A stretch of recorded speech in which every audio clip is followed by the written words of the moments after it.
에브라임 상한 지역에는 숲시 집안이 모여 사는 라마다임이라는 마을이 있었는데 거기에 엘가나라는 사람이 살고 있었다. 그의 아버지는 여로함이요, 여로함의 아버지는 엘리후요, 엘리후의 아버지는 도후요, 도후의 아버지는 숲이었다. 당시에는 자식을 낳기 위해 첩을 둘 수가 있었는데 엘가나도 한넥에서 아이를 낳지 못하자 분인날을 아내로 더 두었다. 그녀에게서는 아들과 딸들을 많이 낳았다. 엘가나는 해마다 한 번씩 온 가족을 거느리고 실로의 성소로 올라가 이스라엘의 하나님 여호와께 제물을 바치며 예배하였다. 거기에서는 엘리의 두 아들 홈니와 비느하스가 제사장으로 봉직하고 있었다. 그런데 엘가나는 이렇게 예배드릴 때마다 희생의 짐승을 잡아 제물로 바쳤으며 그때마다 식구들에게 희생 제물의 고기를 고루고루 나누어 주었다. 그러나 한나의 몫은 특별히 맛있는 부위로 크게 떼어 주었다. 여호와께서 비록 한나의 태를 닫아서 자식을 낳지 못하게 하셨을지라도 엘가나는 그녀를 더 사랑하였던 것이다. 하지만 이런 일이 있을 때마다 분인나도 토라져서 한나의 마음을 아프게 하였다. 자식도 낳지 못한다는 이유로 어찌나 없이 여기는지 한나는 슬픔 때문에 아무것도 먹을 수 없었다. 그러면 엘가나가 한나에게 가까이 다가가 당신은 왜 울기만 하고 있소? 왜 아무것도 먹지를 않소? 당신이 이토록 슬퍼하고 괴로워할 것이 무엇이란 말이오? 당신에게는 내가 열아들보다도 더 낫지 않소? 하면서 따뜻하게 위로해 주었다. 그런데 한 번은 식구들이 모두 희생제물의 고기를 나누어 먹고 포도주까지 마셨을 때였다. 그 무엇 하나 입에 대지 않던 한나가 슬며시 자리에서 일어나 성전 안으로 들어갔다. 성전 문 밖에는 제사장 엘리가 의자에 앉아 있었다. 한나는 슬프고 괴로운 심정에서 울면서 기도하였다. 이스라엘이 하나님 여호와여, 이 비천한 계집종을 불쌍히 여겨 주십시오. 제발 제게 아들 하나만 허락하셔서 이 괴로움에서 벗어나게 해 주십시오. 그러면 그 아들을 주께 바치겠습니다. 그 아들을 일평생 주님의 사람으로 삼겠습니다. 그 아들의 머리에 칼을 대어 깎지도 않겠습니다. 한나가 성전 안에서 오래도록 기도드리고 있을 동안에 엘리는 문 밖에서 그녀를 지켜보고 있었다. 그런데 엘리에게는 달싹거리는 한나의 입술만 보였지 기도 소리는 들리지 않았다. 한나는 마음속으로만 기도드렸기 때문에 밖으로 소리가 새어나오지 않았던 것이다. 그래서 엘리는 한나를 술 취한 여자로 보고 큰 소리로 그녀를 꾸짖었다. 이보시오. 언제까지 성전 안에서 이렇게 주정이나 하고 있을 참이오? 어서 술에서 깨어나시오. 그러자 한나는 이렇게 대답하였다. 아닙니다. 저는 술을 전혀 마시지 않았습니다. 저는 그저 불쌍한 여자로서 제 슬픈 마음을 여호와 앞에 그대로 쏟아 놓았을 뿐입니다. 제가 이토록 오랫동안 기도드리게 된 것은 제 슬픔의 고통을 견딜 수 없기 때문입니다. 그러니 저를 그토록 나쁜 여자로만 보지 말아 주십시오. 엘리는 한나의 딱한 사정을 듣고 그녀에게 이렇게 말하였다. 자, 이제는 안심하고 편안히 돌아가 있으시오. 이스라엘을 돌보시는 하나님께서 부인의 기도를 들어주실 것이요. 그러자 한나가 엘리에게 작별을 고하고 가족에게 돌아와 그들과 함께 먹고 마시며 더 이상 슬퍼하지 않았다. 다음 날 아침에 엘가나와 그의 가족들은 일찍 일어나 성전으로 들어가서 여호와께 다시 예배드리고 라마의 고향으로 돌아왔다. 엘가나가 고향집에서 아내 한나와 동침하자 주께서 한나의 간구를 들어주셨다. 그래서 한나의 태가 열리고 잉태하여 아들을 낳았다. 한나는 그 아이의 이름을 사무엘이라 불렀는데 여호와께 간구해서 얻은 아들이라 하여 그렇게 지었다. 사무엘이란 히브리 말로는 하나님의 이름과 관련된 표현이지만 간구한다는 말과도 연관될 수 있기 때문이다. 해가 바뀌어 엘가나가 다시 온 가족을 거느리고 실로의 성소로 올라가 해마다 드리는 제물을 바치게 되었다. 이번에는 그가 여호와께 바치기로 서약하였던 특별 예물까지 준비하였다. 그러나 한나는 함께 가기를 거절하며 남편에게 이와 같이 말하였다. 아이가 서너 살쯤 되어 젖이나 떨어지면 그때에 내가 그 아이를 데리고 주님의 성전으로 올라가 아이가 영영 그곳에 머물 수 있도록 하겠습니다. 엘가나는 아내의 의견을 좋게 생각하였다. 당신 생각에 좋을 대로 하시오. 당신이 아이가 젖될 동안 집에 데리고 있더라도 여호와께서는 이 아이에게 약속하신 일을 그대로 이루어 주실 것이요. 그래서 한나는 사무엘이 서너 살이 되어 젖될 때까지 성소에 올라가지 않고 그냥 집에서 아이만 키우고 있었다. 사무엘이 마침내 서너 살이 되어 젖을 뗄 수 있게 되자 어머니 한나는 그를 데리고 실로에 있는 여호와의 성전으로 올라갔다. 이때 그녀는 3년 된 황소 한 마리와 밀가루 한 포대와 포도주 한 가죽 부대를 제물로 가져갔다. 사람들이 끌고 간 황소를 잡아 제물로 바쳤을 때 한나는 아이를 데리고 엘리 앞으로 나아갔다. 한나가 엘리에게 이렇게 말하였다. 제사장님, 저를 기억하시겠습니까? 저는 몇 해 전에 이 성전에서 기도드렸던 여자입니다. 여기 이 아이를 얻으려고 제가 그때 여호와께 간절히 기도를 드렸었습니다. 그런데 주께서 그 기도를 들어주셨습니다. 그때 제가 그 아이를 여호와께 바치겠다고 서약하였기 때문에 이제 그 약속을 지키려고 합니다. 제사장님, 이 아이를 받아주셔서 아이가 일평생 주께 속한 사람이 되도록 키워주십시오. 그러자 그 자리에 있던 모든 사람이 주님 앞에 엎드려 함께 기도를 드렸다. 한나는 아들을 주께 바치고 이렇게 찬양하였다.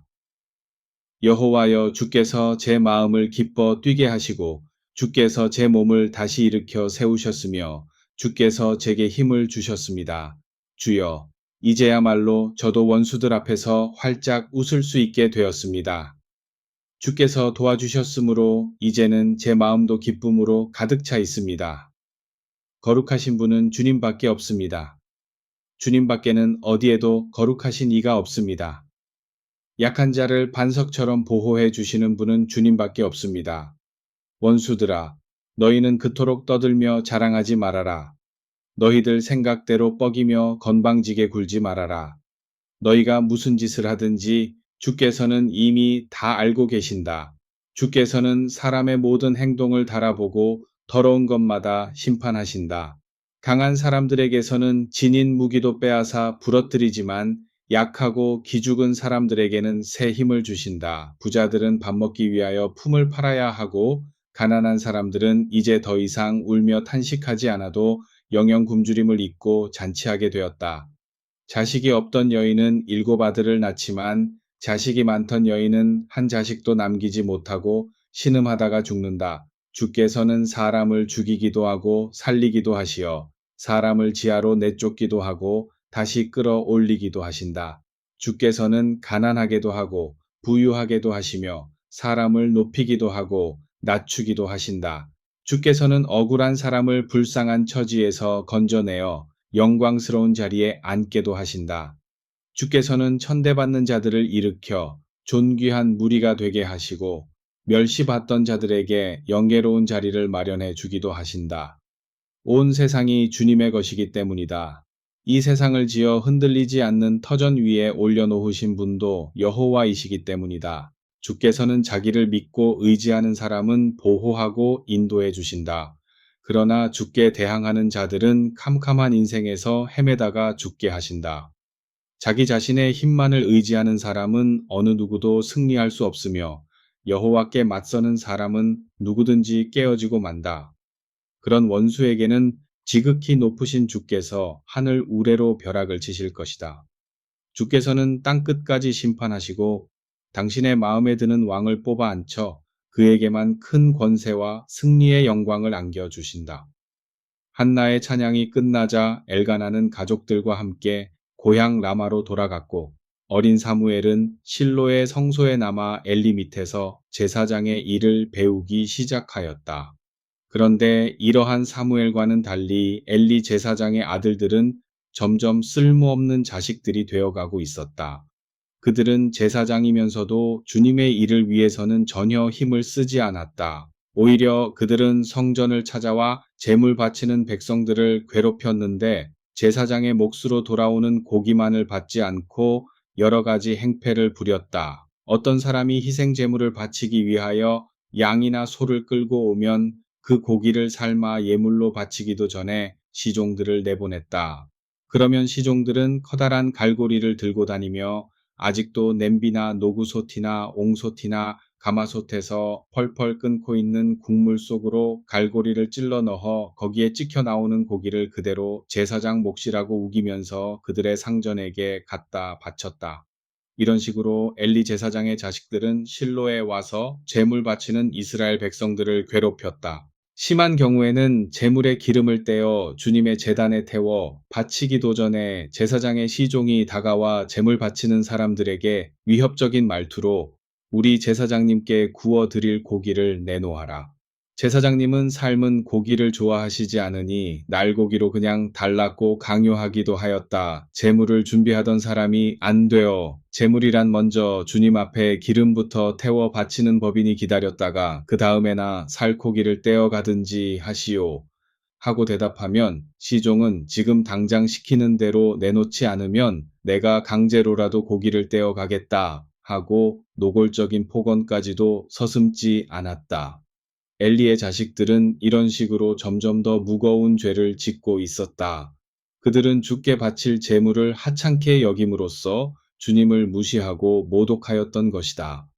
한편 사무엘은 어리지만 제사장의 예복인 세마포 에봇을 입고 여호와 앞에서 자신의 직분을 충실히 수행하였다.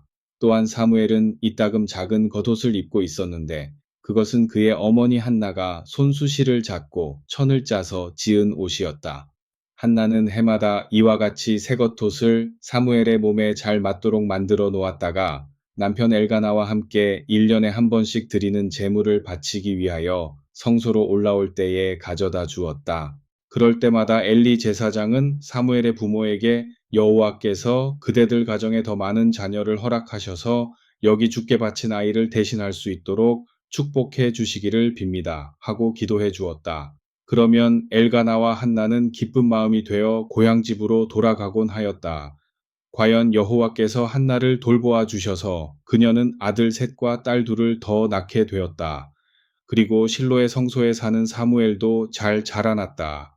이제는 엘리의 나이가 90이 넘어 아주 늙어 있었다. 그런데 그의 아들들이 성소를 찾는 이스라엘의 순례자들에게 행패를 부릴 뿐더러 회막 입구에서 실을 자아 옷을 만들고 세탁도 하는 여인들까지 농락하고 있다는 소문이 그에게도 들어갔다. 엘리는 아들들을 불러 호되게 책망하였다. 어째서 너희들은 그토록 더러운 짓들을 하고 다니느냐?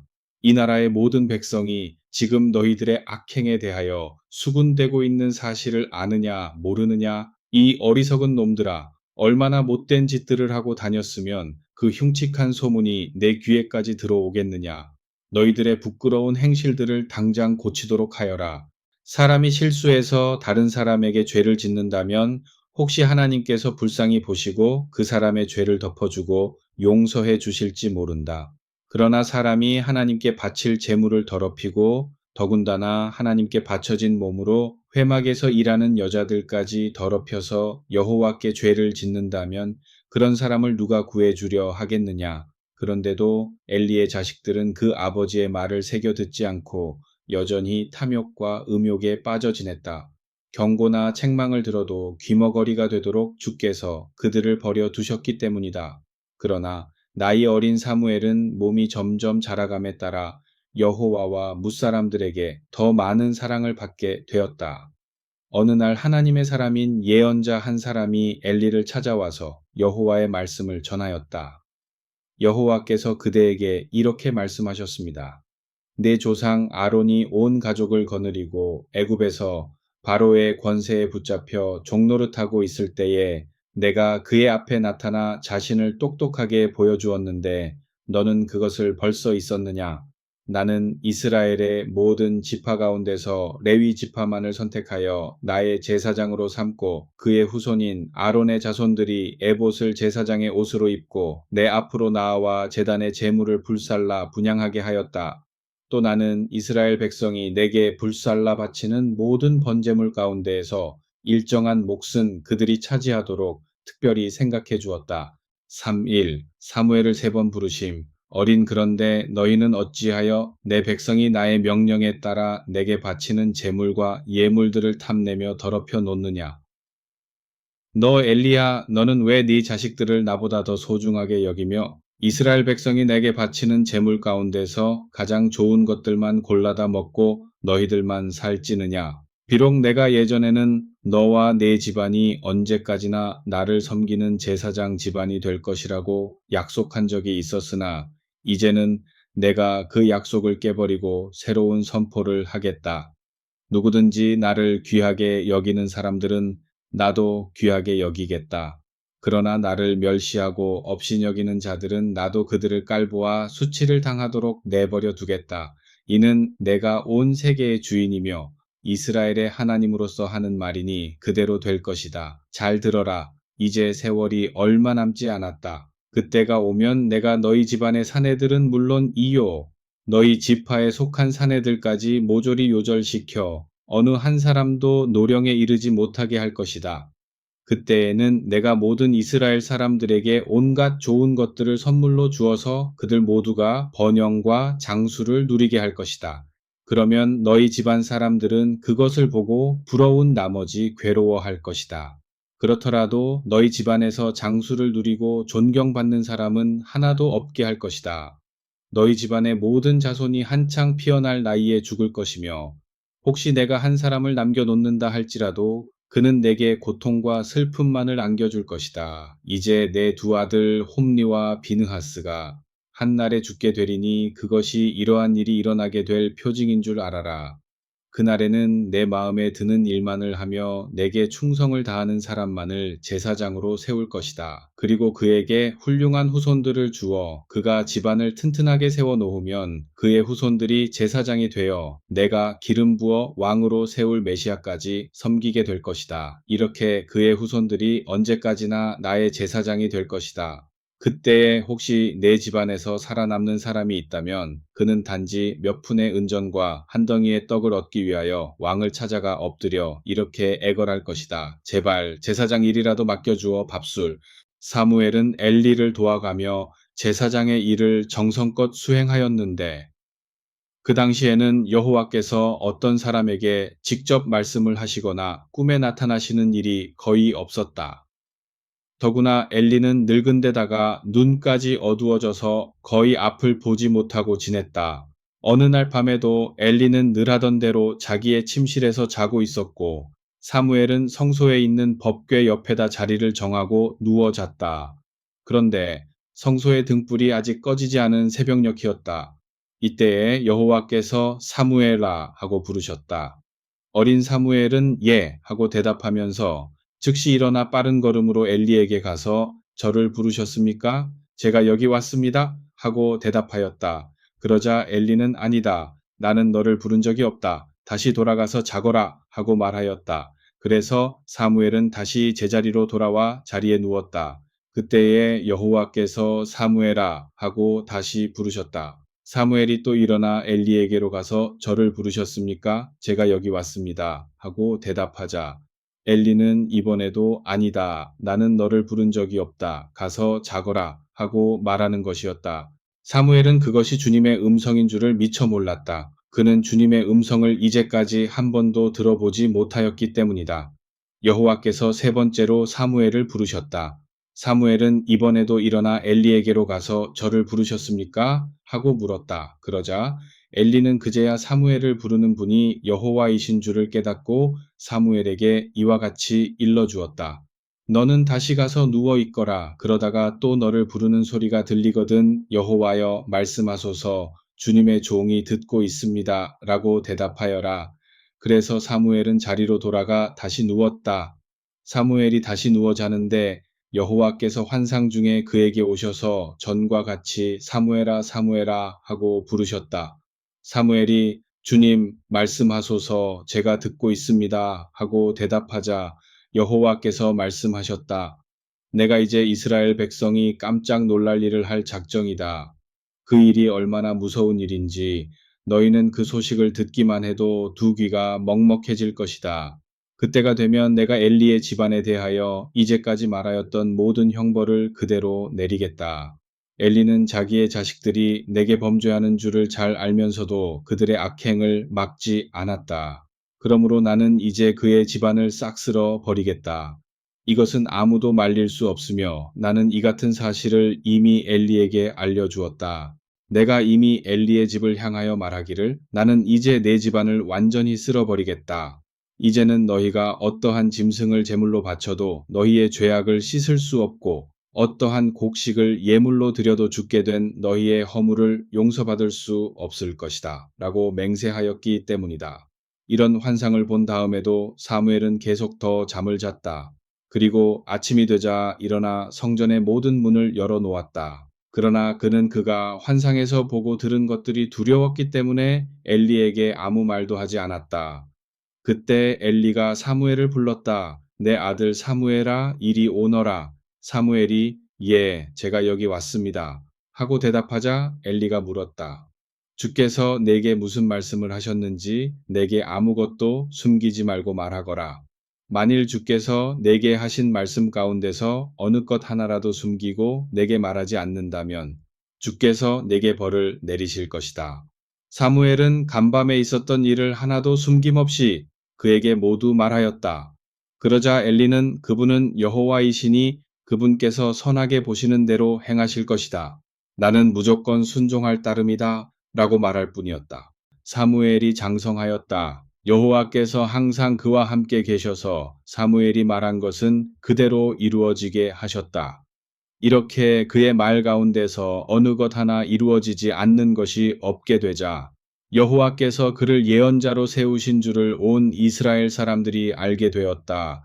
그리하여 북쪽 끝에 있는 단에서부터 남쪽 끝에 있는 브엘셉에 이르기까지의 모든 사람이 그를 하나님의 사람으로 떠받들게 되었다. 여호와께서는 그 뒤에도 실로의 성전에서 계속 사무엘에게 말씀으로 나타나 가르쳐 주셨다. 이제 사무엘의 말은 온 이스라엘에서 여호와의 말씀과 같이 되었다. 그러나 엘리는 아주 늙어 앞도 보지 못하였고 그의 아들들은 여호와를 두려워하기는커녕 점점 더 무서운 죄를 지었다. 그 당시에 블레셋 족속이 이스라엘에 쳐들어왔다. 그러자 사무엘이 온 이스라엘에 출전 명령을 내렸다. 그리하여 이스라엘 백성은 블레셋 족속과 싸우기 위하여 국경 지역으로 나아가 에베네셀에 진을 쳤다. 블레셋 족속은 바로 맞은편의 아벡에 진을 치고 있었다. 블레셋 편에서 열을 지어 공격해 오자 이스라엘 백성도 이에 맞섬으로써 치열한 전투가 벌어졌다. 그러나 이스라엘 백성은 이 전투에서 크게 패하여 전사자가 무려 4,000명이나 되었다. 이스라엘의 패잔병들이 진지로 돌아오자 장로들이 한자리에 모여 이렇게 상의하였다.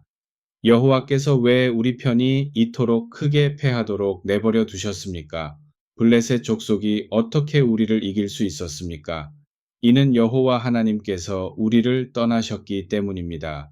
우리는 이제 실로에 있는 여호와의 법궤를 가져다가 우리의 영내에 둡시다. 그러면 여호와께서 우리 가운데 계셔서 적군을 쳐부수어 주실 것입니다. 그래서 이스라엘 백성이 실로의 성소로 사람들을 보내 법궤를 모셔왔는데 그 법궤 위에는 의자 모양으로 새겨놓은 그룹이라는 천사들이 있었다. 그 의자는 이스라엘의 모든 군대를 지휘하시는 여호와 하나님께서 앉으시는 자리였다.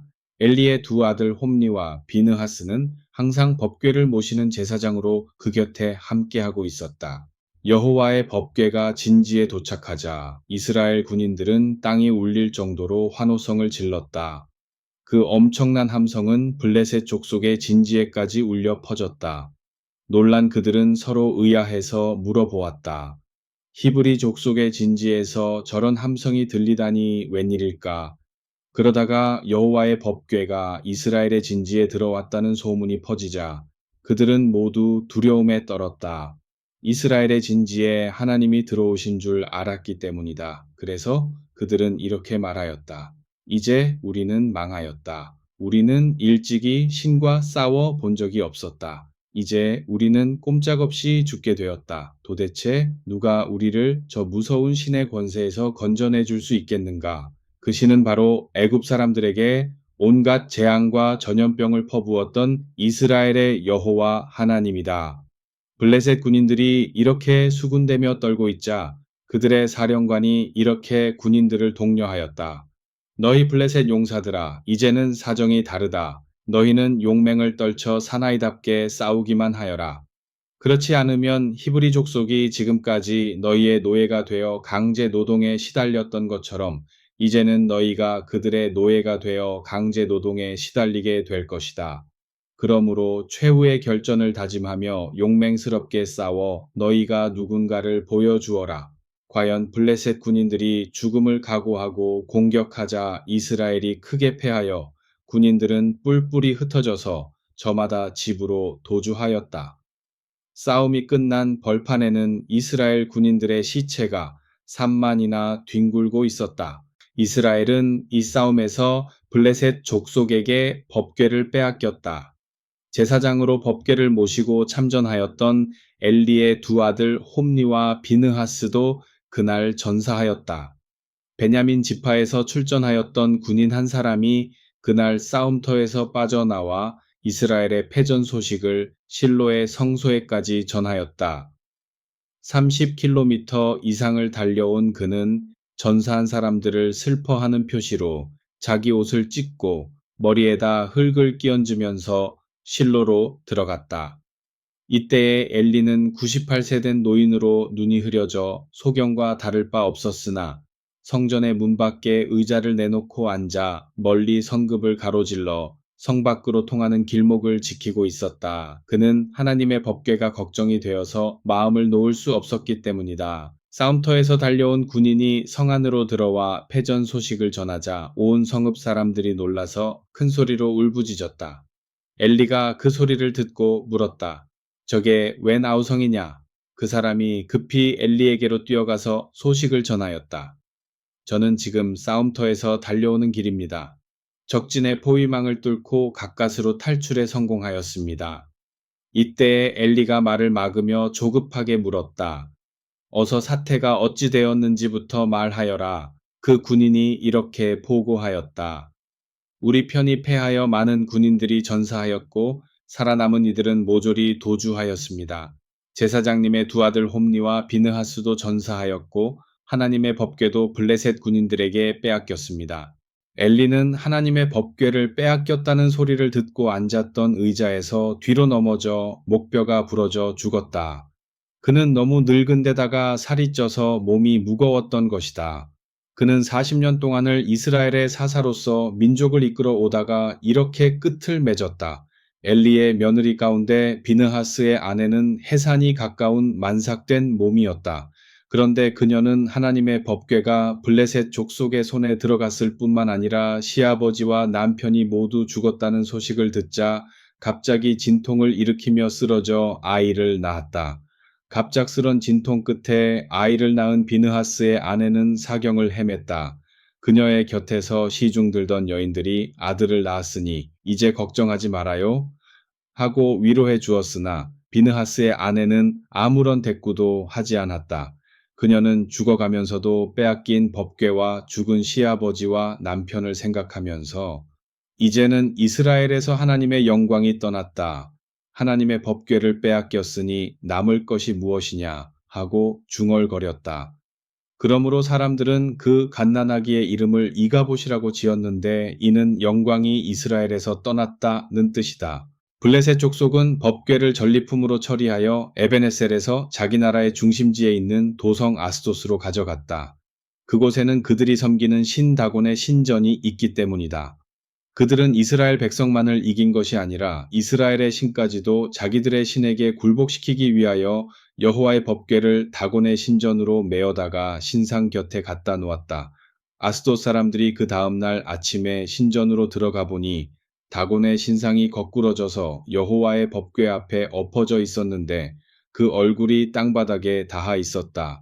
그들은 즉시 신상을 일으켜서 제자리에 세워 놓았다. 아스돗 주민들이 그 다음 날에도 아침에 일찍 다곤의 신전으로 들어가 보니 다곤의 신상이 또 여호와의 법궤 앞에 거꾸러져 있었는데 이번에는 머리와 두 손이 부러져서 문지방 위에 뒹굴고 있었다.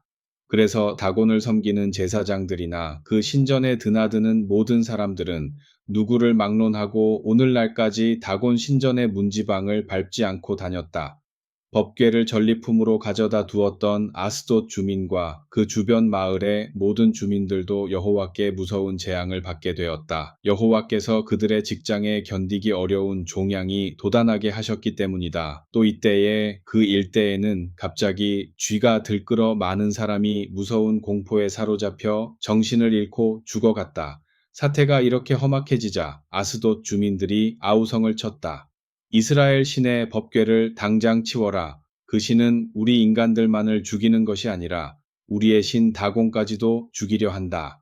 그래서 할 수 없이 그들은 블레셋 족속의 5왕을 모아놓고 이렇게 물었다.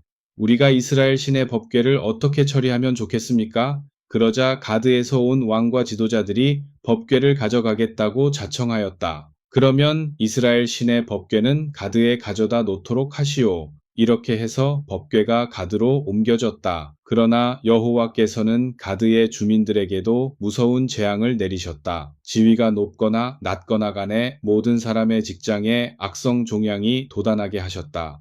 그러자 온 선급 사람이 공포에 사로잡혀 정신을 잃고 죽어갔다. 종양이 돋은 많은 사람들이 고통에 시달리며 울부짖다가 죽었기 때문에 온 장안이 엄청난 공포에 휩싸였다. 그러자 자청에서 법궤를 맡았던 가드의 주민들도 그것을 다시 유다의 국경선에서 가장 가까운 에그론으로 보냈다. 그러나 법궤를 메고 간 사람들이 에그론에 이르자 그곳 주민들이 반대하며 아우성을 쳤다. 이제는 우리까지 모두 죽이려고 그 무서운 법궤를 이리로 가져왔느냐? 그리고 그들은 즉각 블레셋의 왕들을 모아놓고 이렇게 주장하였다. 이스라엘 신의 법궤를 돌려보내 주시오. 그것을 본래 있던 곳으로 돌려보냅시다. 그렇지 않으면 우리 민족도 결국 망하고 말 것입니다. 이는 어느 도성이나 여호와 하나님의 법궤가 머무는 곳에는 악성 종양이 번져 주민들이 공포에 시달리다가 비명을 지르며 죽어갔기 때문에 어느 선급이나 법궤와 관련만 있으면 죽음의 공포에 사로잡혀 있었다. 또한 아직 죽지는 않았다고 해도 살아있는 사람들은 모두 악성 종양의 쓰라린 고통으로 인해 쉴 새 없이 울부짖고 있어서 온 선급 사람들의 비명은 하늘에까지 사무쳤다. 그들은 직장에 종양이 돋았기 때문에 앉거나 눕지도 못한 채 다곤 신처럼 엎어져서 땅에 얼굴을 대고 울부짖다가 죽어갔다.